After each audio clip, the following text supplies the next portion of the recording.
Hi hello, welcome back to my channel. എല്ലാവർക്കും സുഖമല്ലേ? അപ്പോൾ ഇന്നത്തെ എൻ്റെ റെസിപ്പി പനീർ ഗീ മസാലയാണ്. നമുക്ക് വീഡിയോയിലോട്ട് പോയാലോ?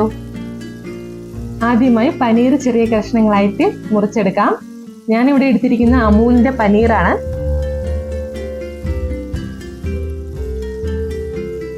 പനീർ ചെറിയ കഷ്ണങ്ങളാക്കി മാറ്റി വെച്ച ശേഷം നമുക്ക് മസാലക്കൂട്ട് തയ്യാറാക്കിയെടുക്കാം.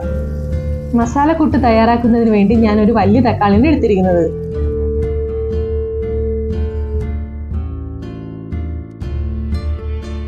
തക്കാളി അരച്ചെടുക്കുന്നതിന് വേണ്ടി ചെറിയ കഷ്ണങ്ങളാക്കി ജാറിലേക്ക് മാറ്റാം.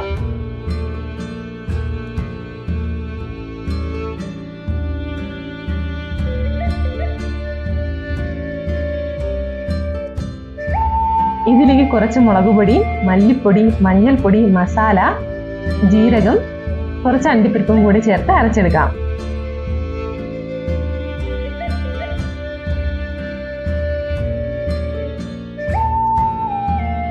നമ്മുടെ മസാലക്കൂട്ട് നല്ലതുപോലെ അരഞ്ഞു വന്നിട്ടുണ്ട്.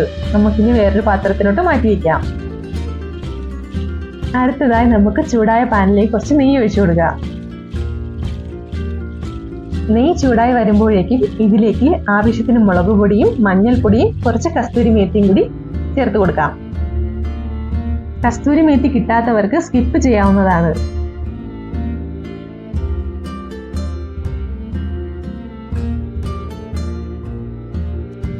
നമുക്കിതൊന്ന് മിക്സ് ചെയ്തെടുക്കാം.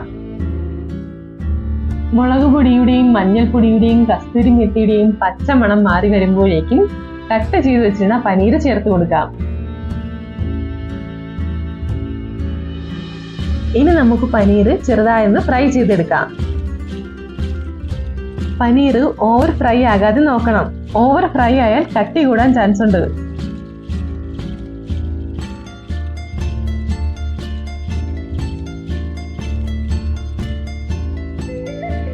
ഒരു 2 മിനിറ്റ് ഫ്രൈ ചെയ്തതിന് ശേഷം മറ്റൊരു പാത്രത്തിലേക്ക് മാറ്റി വയ്ക്കാം.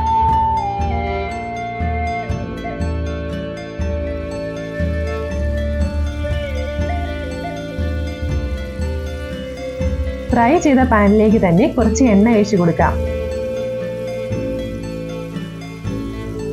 അതിലേക്ക് കുറച്ച് കറുകപ്പട്ട, ഏലക്ക, ഗ്രാമ്പൂ, പെരുംജീരകം എന്നിവ ചേർത്ത് കൊടുക്കാം.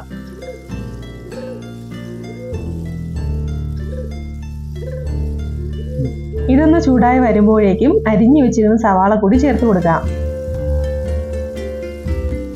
സവാള അരിഞ്ഞെടുക്കുമ്പോൾ ചെറിയ ചെറിയ കഷ്ണങ്ങളായിട്ട് വേണം അരിഞ്ഞെടുക്കാൻ. സവാളയുടെ കളർ ഒന്ന് മാറി വരുമ്പോഴേക്കും അരിഞ്ഞു വെച്ചിരിക്കുന്ന വെളുത്തുള്ളി ചേർത്ത് കൊടുക്കാം.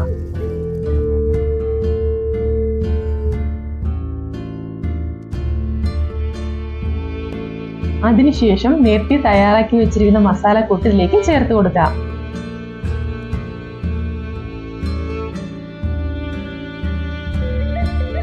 ഇതിലേക്ക് ആവശ്യത്തിന് വെള്ളം കൂടി ചേർത്ത് കൊടുക്കാവുന്നതാണ്.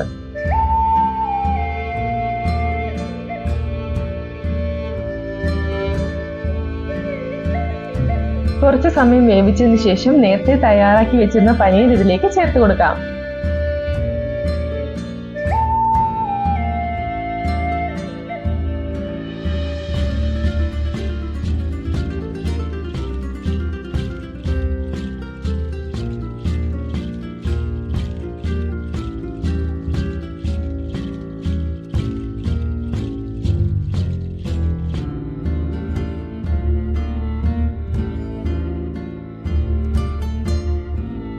ഇതിലേക്ക് കുറച്ച് ഫ്രഷ് ക്രീമും കൂടി ചേർത്ത് നന്നായി ഇളക്കി കൊടുക്കാം.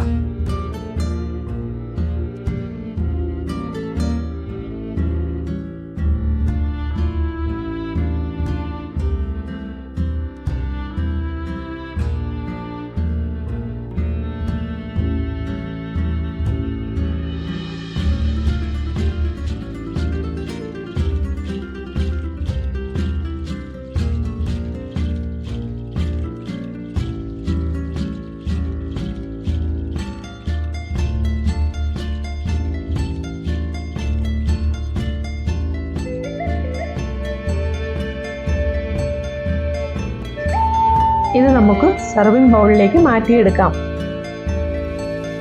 നോർത്ത് ഇന്ത്യയിൽ സാധാരണയായി കണ്ടുവരുന്ന ഒരു കറിയാണിത്. ഇവിടെ ചപ്പാത്തിയുടെ കൂടെയാണ് സാധാരണയായിട്ട് ഈ കറി ഉപയോഗിക്കുന്നത്. വളരെ ടേസ്റ്റി ആയിട്ടുള്ള വിഭവമാണിത്. എല്ലാവരും വീട്ടിലൊന്ന് ട്രൈ ചെയ്ത് നോക്കണം.